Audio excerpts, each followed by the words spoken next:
Snake by D.H. Lawrence.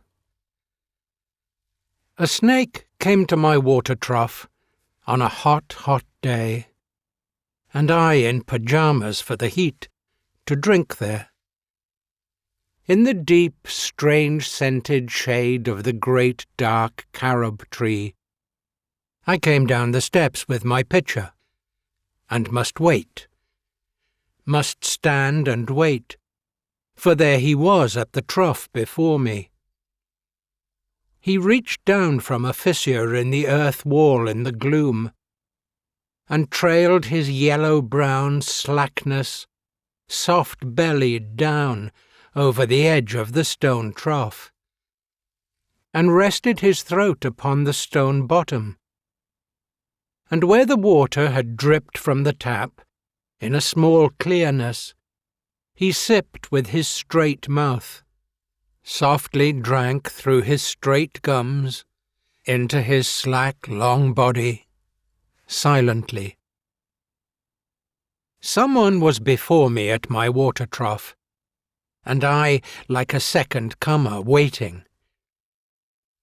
He lifted his head from his drinking, as cattle do, and looked at me vaguely, as drinking cattle do, and flickered his two-forked tongue from his lips, and mused a moment, and stooped, and drank a little more.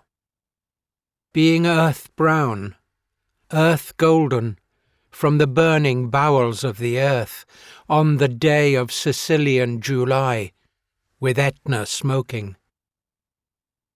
The voice of my education said to me, he must be killed. For in Sicily the black snakes are innocent, the gold are venomous. And voices in me said, if you were a man, you would take a stick and break him now and finish him off.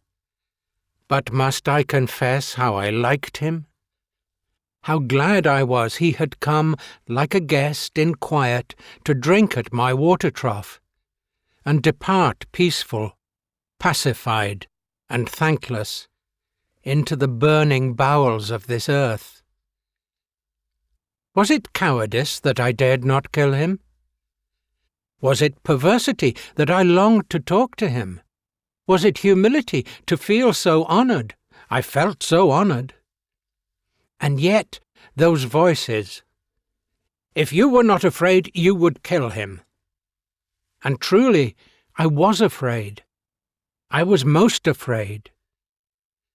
But even so, honoured still more that he should seek my hospitality from out the dark door of the secret earth.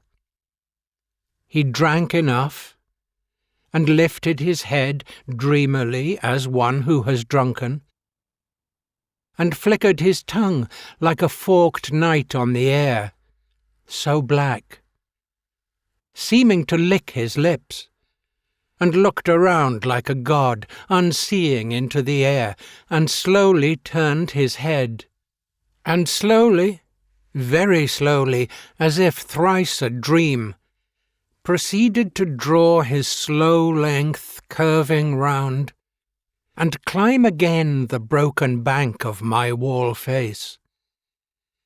And as he put his head into that dreadful hole, and as he slowly drew up, snake-easing his shoulders, and entered farther, a sort of horror, a sort of protest against his withdrawing into that horrid black hole, deliberately going into the blackness and slowly drawing himself after, overcame me now his back was turned. I looked round. I put down my pitcher, I picked up a clumsy log and threw it at the water trough with a clatter. I think it did not hit him. But suddenly that part of him that was left behind convulsed in undignified haste, writhed like lightning and was gone, into the black hole, the earth-lipped fissure in the wall front, at which, in the intense still noon, I stared with fascination.